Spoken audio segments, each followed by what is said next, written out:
Hello, hello. Welcome, everybody. It is the Hire Me podcast, LinkedIn Live, YouTube Live, Friday edition.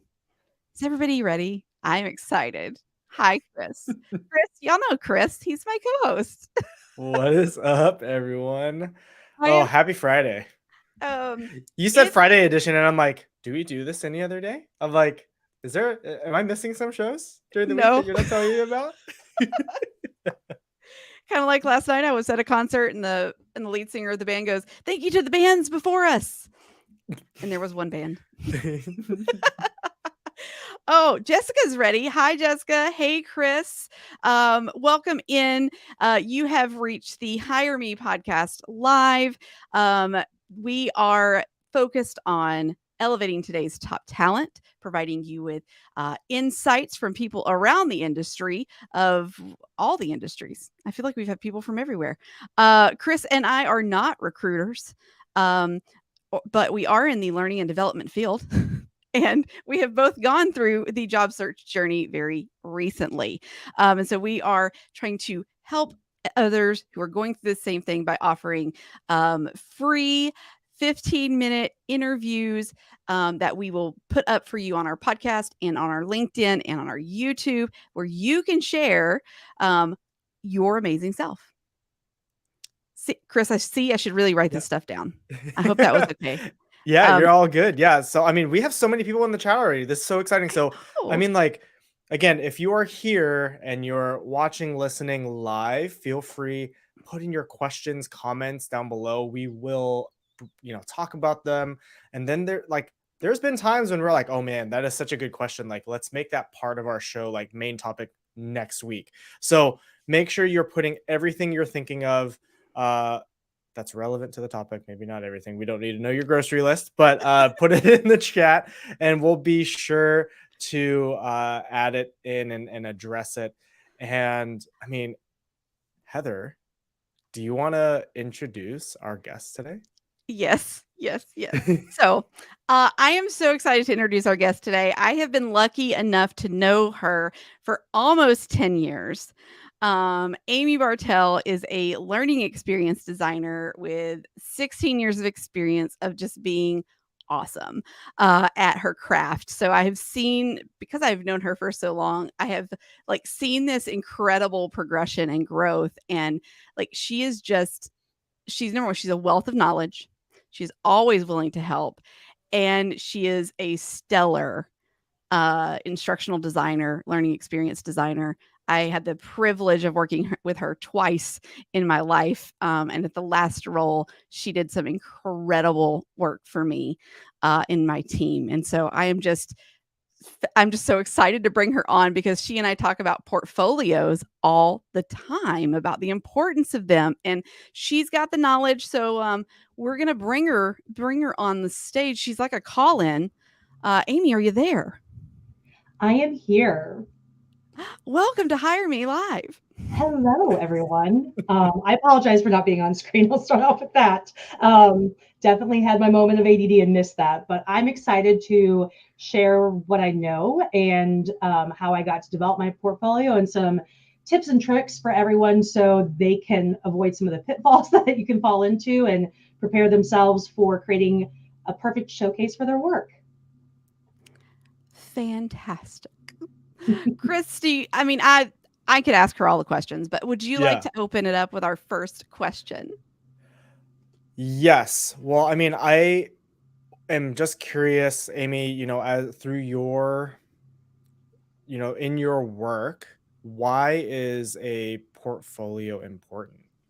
It's a really good question. There's kind of two reasons. One, so when I first started transitioning to from being a facilitator and trainer and actually even as a teacher into instructional design or learning experience design, it was pretty rare, or maybe about 20% of the time you'd be asked for a portfolio. You might be asked to prepare a presentation or something kind of light to showcase your ability. But Now it's pretty much 100% of the time. Another way, or another great reason too, and I find this more and more to be the case, similar in marketing, similar in video editing, where some hiring recruiters or managers or companies will ask you to do what comes across as perhaps sometimes free work. And in order to protect your peace and your work and your time, that's a good way to say, hey, here's a showcase of my work. I'm happy to share some more specific examples that align with what you want me to do. But there can be the cases where people can nefariously use your time and expertise for free work. That's the terrible thing. But yeah, I think Heather and I both have that experience during our job searches this last year. We were like, mm-hmm. they're like, hey, can you create this, little presentation, or here's a use case scenario? And I was like, these numbers look very close to what you've told me in the previous rounds. I don't know how much of a use case this is. So yes, totally get that. Oh man. So I mean, like, what are, as you're creating these portfolios, beyond just denying free work, like what are the other benefits of having a portfolio that's maybe just readily available for people to look at? So I see in our private chat, Heather's shared my very undefined rules and general best practices. So I'll start off with number one of um, not following like into the pit of despair. One, when you might have a sudden job change, because it did happen to me I wouldn't say very early on, but about halfway through my career. I was with a company for almost 5 years and wasn't really prepared to like be back on the job market. And the amount of stress of one, like all of a sudden, a lot of the tools I didn't have access to anymore. Some of the things that I could have taken the time to recreate, I'd have to start all the way from the beginning and maybe use free trials on top of like updating your resume. That's just a lot of unneeded stress that you may or may not want to do to yourself. So it's good once you start to just keep it running and keep it updated, because that way, if things were to suddenly change, or when you decide that maybe I do want to make a change myself, it's a lot easier to make that decision because you don't have the, oh, but it's going to be so much work, because you already have it there. For sure. I mean, Heather, sorry, I like just jumped right in, but I mean, like, I'm jumping ahead a little bit, but since you brought it up, we're constantly creating content, right, for our employers or maybe contracts. How do you, like, what's the defining line where it's like, hey, I can take this, and showcase it to other people without like breaking, proprietary rules or agreements that you signed, or like confidentiality agreements you may have signed? Like, where is that line? Like, how do you straddle that a little bit? It's a really excellent point, because I think we also all deal with that of like, you see at the bottom of your PowerPoints, confidential, like if it has that, don't use it. Look at your policies, look at your employee handbook, ask your manager saying like, hey, I just did this big project. I'd like to keep it for personal use. What do you think I would need to do so? Or if that's the case too, I mentioned it farther down, but for anyone who's in the stream that is instructional designer, I don't want to get too like into the tools, but a lot of us know that I'll specifically mention like storyline. So building out a course that has a lot of triggers and actions, that's really the back end, like that's the backbone, the hard work. I can strip out all the content and recreate it for changing a tire, making a cup of coffee, like something very generic, but it still showcases the programming and instructional design knowledge and mastery of tools that I have. So that's a way where you can kind of like pull all the logos, pull all the content out, put in more generic content, and still showcase your abilities. I really like that idea, especially because the stuff that you're really displaying is that in-depth triggering and branching and things like that. Like that's really what you're showcasing more so than I can write this elegant training. um, so having that knowledge of those systems is really important. So Amy, what do you think when it comes to like uh, building a portfolio? Is that something like everybody needs to do, or do you feel like it's something that maybe like is it more suited to certain like parts of L&D? I definitely think it's more suited to certain parts of L&D, and I would say specifically for those of us who work in learning experience design, graphic design, videos, video editing. I mean, it's up in the air. Like if it's something you're passionate about and want to create it, go for it. A lot of people, and I mentioned it later on too, of the other, tip number 2, like don't fall into the pit of comparison. We all start somewhere. So, I mean, I know, Heather, you've created several websites and it was a journey for you. I think those tools are more accessible, and, you could start off with just a homepage if you really want. That's just your resume, and it creates your own personal email. But for me specifically, I can only speak to like within my industry. I mean, people who are practice trainers and facilitators. I know Heather's got a goal in public speaking. You have you create a sizzle reel that's been around in video and marketing forever. Like, hey, you want me to be a speaker at your event? Here's a highlights of how engaging I am. So if you want to promote yourself, it does not necessarily have to be a website, a place. It can be a YouTube channel with just a sizzle reel with a video of highlights of you speaking, or doing training classes if you're allowed to. It could be a wide variety of things. Yeah, that's a good call out because I don't even think about that. Like, I don't have a portfolio. I mean, I have some stuff like I could send out as samples, but I don't have like an online portfolio. And so Amy, I know that you have you want to share a couple things about portfolios. So if you want to get that queued up, I'd like for you to maybe take us through like what a portfolio could look like. Again, this is not for people to get into the pit of comparison. Yeah. This is over So several years. I actually have my starting point, and then I have the ending point so that people can kind of see where I started off with. So let's see. I like the show and tell. This is the first time we've had and this. this is even the first iteration of this portfolio because Rise has updated it. So I transferred it over into one of their, again, they rolled out a micro learning feature, or I think they rolled out some new things. So I transferred it over. So I wish I could give credit to whomever I saw do this on eLearning Heroes. I cannot remember. It was probably 6-8 years ago, but they actually put their portfolio into an Articulate Rise course. So what I did here, this used to be, I really just used the Rise format and had the lessons, and each lesson, the first one was about me, the second one was literally my resume, and then the third one was the content that you see here. Now that I have that hosted on a website, I went ahead and trimmed it down.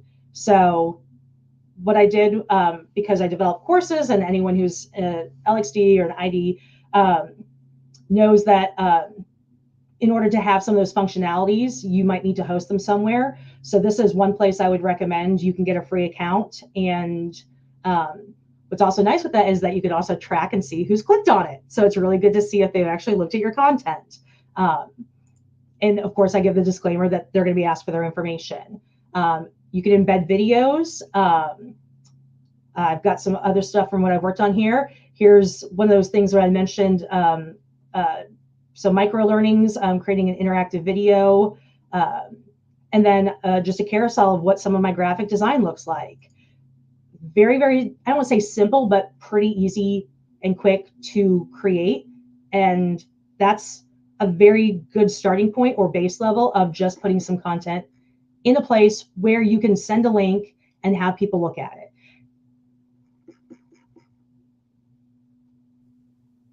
Any questions? So I mean, sorry, Heather. I was No, gonna say go ahead. like, so can we ask like cost for you? I know you said that there's like free or freemium versions. Like for those of for those individuals who may not necessarily be in like the ID space or like L&D space, can you give some insight into potential cost for people or ways that they find like a free version to showcase themselves? So with Rise or with Articulate, I cannot recall how long. It used to be a month-long free trial. During COVID, it was longer. I think it was like 2 months. I think there also is a longer free trial for people who are teachers. But I believe there is still for the um, free option or a place where you can have access to our Rise. And Heather's utilized that tool. And I would say, of course, I'm a little bit biased. It's a pretty intuitive, easy to use tool that you won't really need a lot of mastery for. Because what you'll notice is this is kind of just a wrapper. All of this other stuff is hosted either on my Google Drive. It's backed up somewhere else. This is just a nice aesthetic way that lets me host it. But I will say after that free trial, you will lose access to editing this course. You will no longer be able to do anything with it. So keep that in mind and realize that if you want to go the free route, you might have to rebuild this in the future. I could get really technical and show you ways on how to pull this content out of here. If anyone's interested in that, I can definitely follow up with them. But because there is a way, because you'll notice like if you try to right click, it's not doing anything. But there's a way to get that video, which is why I have it. Where there's a will, there's a way. So this would be the pretty free version, free route. I know Canva now has some options for building websites. I haven't explored that much because I want to say 3 or 4 years ago, I went ahead and further built out a website. And one thing I want to point out and you'll notice here is a consistency of branding, of colors, of a theme throughout. I also call out the personal touches. I'm going to hit reload on this. So Heather, having lived in Nashville, it's not going to reload, will probably recognize that building in the background. That is the Bat Building in Nashville. On my personal website, this is poster art by a local Nashville art company. So finding ways to develop your own personal brand and put personal touches in here is a really good way also, if that's something that you're passionate about, to differentiate yourself. And I think there's one more. Yeah, so this is another one too. So in these mock-ups, the artwork that's on the screen is actually my artwork. And so it's a nice thing also too to point out during the interview process to tell, it's a good chatting point of being like, oh, by the way, this is literally how detail oriented I am in paying attention to those little things such as branding, creating a look and a feel to content. And Amy, so you pointed out like that the first one you showed us, right? That was like kind of like the quick and dirty kind of like get it out there, get it up type thing. Maybe not as easy as like a Canva one that you could do today, but but the basics. And then you've moved on to this like building out this really, this website that has a lot of a lot of, like you said, those personal touches to it. And I like the call it like you don't have to do this. Yeah, It can be as simple as the option in Canva to host on a website. Or you can put your stuff into a presentation and in Canva. So I would say the cost, I'm trying to remember what I want to say Canva is $130 a year. That's pretty low cost. It's probably about as low cost as a tool. And I do know with a variety of their, not content, I'm trying to think of like outputs that like even a presentation, you can publish to web and that becomes a shareable link. So you could even put it into a presentation and have it publish as a website. So there's a lot of different avenues and ways that you can embed content to create a link and share with people so that they can look at your work. Yeah. I was gonna real quick. I was gonna, offer those of our that are in the audience, like listening, one very guaranteed easy and free way to host your content, and that's your LinkedIn profile.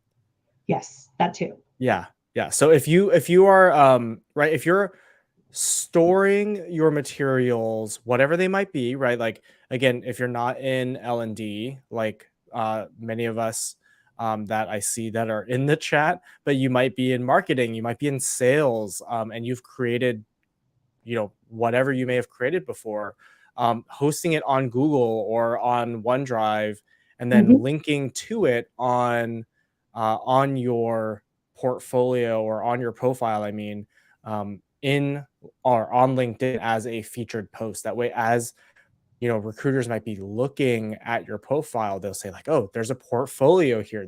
These are some examples that I physically like go into and review." Yes. And I'm going to also do a plug here. Turn on two-step verification for LinkedIn, because people will steal and hack your account. And then you might have, so for anyone looking at my LinkedIn profile, I got everything but my resume, like the individual, like my job history back. So I just need to do that final step, which I'm very fortunate, because I thought I lost almost 10 years of referrals, or I'm trying to think of people recommendations.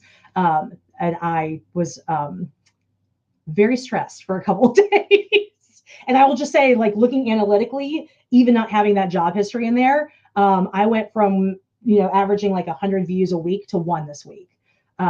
So keep your LinkedIn updated too, but turn on two-step verification, please.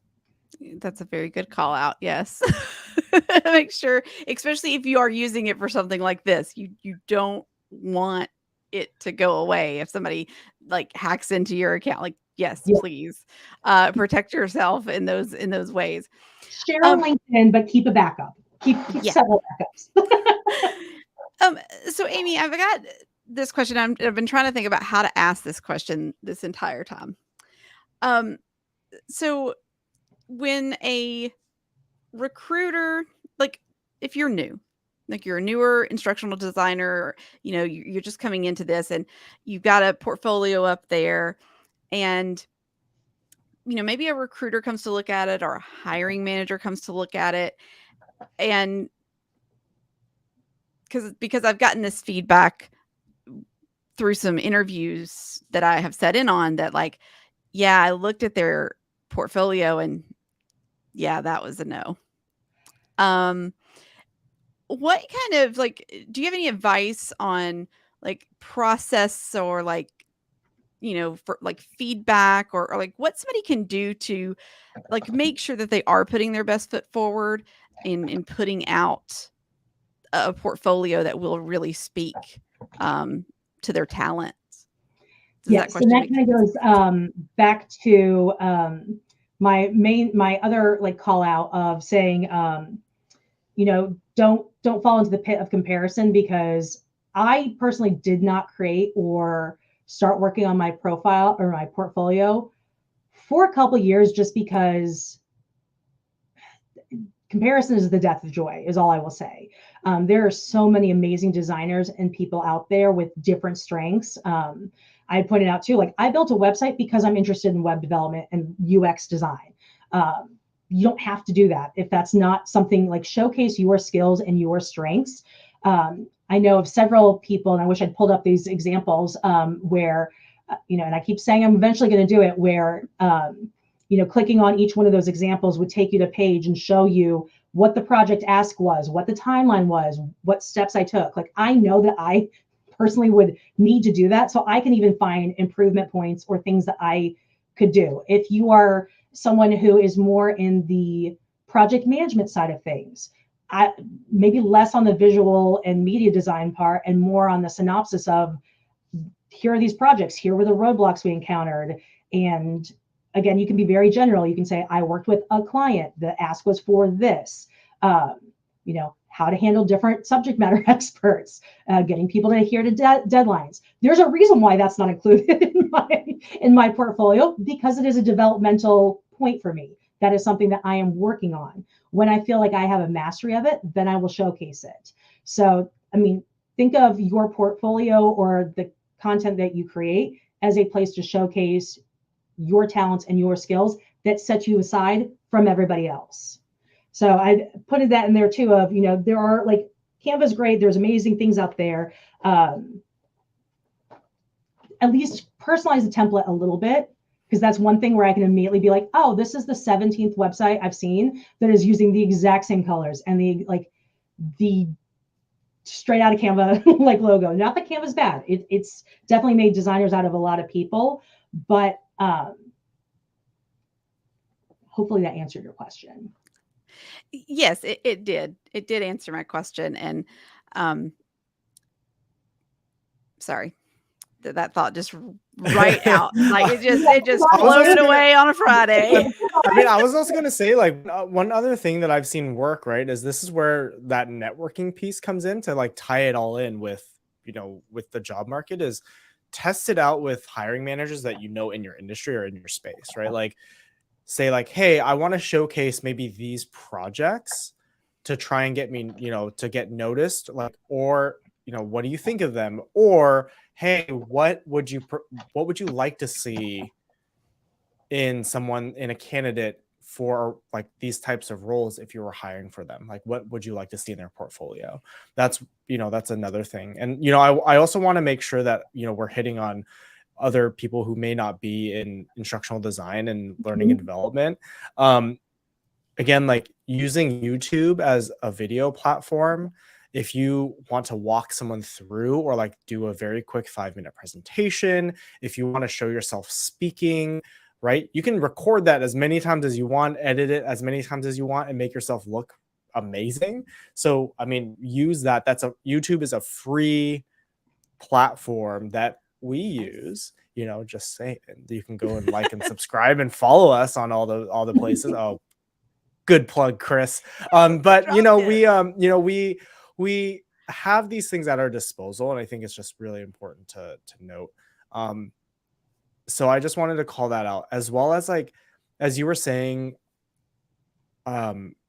maybe giving examples for like project managers. You definitely can't share like names or departments or maybe like you can't share companies, but maybe write up a case study or several case studies and say, hey, here's a problem that this team was dealing with. This was the team, right? Or like their role.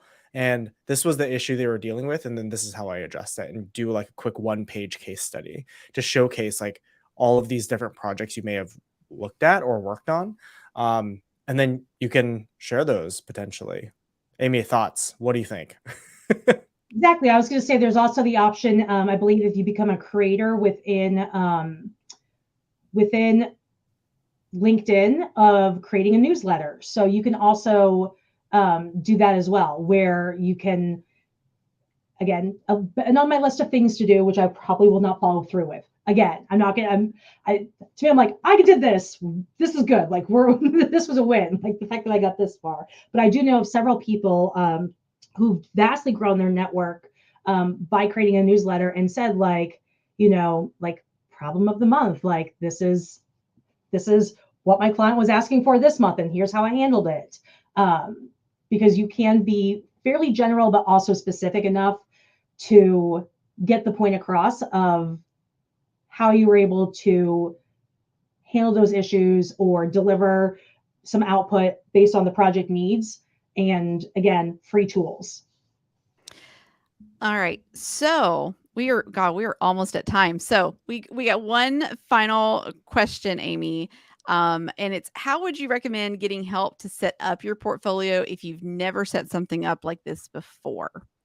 Oh, that's a great question. And I'm totally blanking on names, because I was going to say, anyone who's in the L&D space, I'm going to look it up right now. Tim Slade is probably one of your best resources that you can go to. I know that he has I believe I know it falls under the like e-learning designers academy, but it is also a website where he does like a weekly question and answer. I'm going to try and see if I can't get to the website, but I will try and find that for you afterwards. But he also publishes a ton of content. He's got an amazing book out. He has a blog that he does keep updated. So that would be a great place to look. Again, there's tons of groups on LinkedIn that you can utilize. Trying to think of some other places and resources. And I did see a question too from Chris as well about the LMS and proprietary information or pulling it from an LMS. I'd have to know which LMS. You could reach out to me and I could probably try to answer your question. But that, I mean, I really, back in the day, like I just Googled like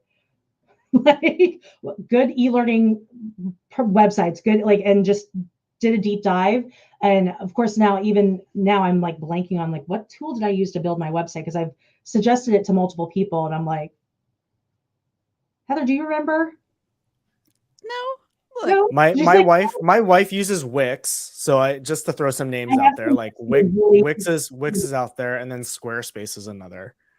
Yeah. And I did not use either one of those. Okay. So I'm like, I'm trying to. I was like, Elementor is what I used, and that is also. I think that one was. The hosting is something different, but again, they have templates. They're actually quickly shot up to being like one of the #1 like WordPress built-in web hosting and content creation, and they have a ton of pre-made portfolios with the pages built out. You can change out the colors. So and they also have a great Facebook group, and they have an amazing online help resource as well. And continuously updating their platform. And I think that costs like $50, which is now that's just to build the website. WordPress, the hosting, obviously add on to that, but still, and Squarespace is another great one. Yeah. I know a lot of people use WordPress. I've thought about switching. I probably will. She's like, don't do it. You put so much work into it. I was going to say, don't do it. No. If you're going from like a easy to use website and going to WordPress, like WordPress has like a pretty steep learning curve. So I was about to be like, don't do that. Yeah. Like, oh, I've been in WordPress before and I'm like, never again. Yeah. But that is not the way my technical mind works. So a lot of people just put it on screen. This is who I use. And you can see it's a visual builder. So, with widgets, if anyone's used Rise, it's going to feel very familiar. And obviously, like you can see, they've got tons of great designs. And by comparison, I found it to be one of the most cost effective. Free is great, but if you can stay under the $100 a year mark, that's pretty good as well. By the way, we're not sponsored by any of these companies. No. So if they want, if they happen to be listening, yeah, we'd be more than happy to give an affiliate link. Yeah. And I did see someone saying like creating a PDF. I put that in my outline earlier too, of saying if you really want to go the simple route and you've at least got your content, do a Google Doc, put the links in there. Like there's nothing wrong with doing that as long as you have the work. So I'll go back to my first point of once you get started, keep going. So you do something really cool work. I have the general personal rule that I try to do like one cool new thing with each project. One, so it keeps me interested, and two, so I don't go down rabbit holes. I only get one rabbit hole. And when that project wraps or it's successful, I see how I can recycle the content or strip it. And I just it's like my running like brag doc of like, okay, like it's part of my end of process project wrap up. And let me just push this off to the side so I can keep it for if I need it in the future. Getting started is the hardest part, and then just remembering to keep it updated. Yeah, that is for everything, right? Amy, thank you so much for your time and your knowledge. Really, really appreciate you coming on the show. So everyone, if you want to check out Amy's portfolio, it's amybartelldesigns.com. You can connect with her on LinkedIn as well. And yeah, that's Chris, do you want to take us home? Do you want to close us out? because you're Yeah, really good at that stuff. let's close out this Friday, y'all. Thank you again so much for joining us here on the Hire Me Podcast live show. Again, we do this every Friday, uh, 1 p.m. Eastern, 10 a.m. Pacific. Did I say that right? Yeah. Yeah. So again, thank you all for joining us live. We really appreciate you all joining and being with us. Again, make sure you're following, liking, and subscribing, all of the things that we're doing. That way you can just get notified when we are about to go live with all of these events. We're doing this every Friday, and then you can meet some awesome people who are, job hunting. And if you are job hunting or you know someone who is job hunting, again, we provide this, platform to allow people to come in, create a 10 minutes of video interview, and they can share it with their hiring managers or hiring teams or even recruiters. So, yep, sign up for an interview. Again, Heather's on the East Coast, I'm on the West Coast, and feel free to again, if you need it, sign up. If you know someone who needs it, send them the link. And again, we would love it if you subscribed and followed us on YouTube, LinkedIn, and also anywhere you get your podcasts. My name is Chris Lynn. Thank you again for joining us on this Friday. And yeah, That's it. have a good weekend. Have a fantastic Friday, everybody. Thank you. Bye.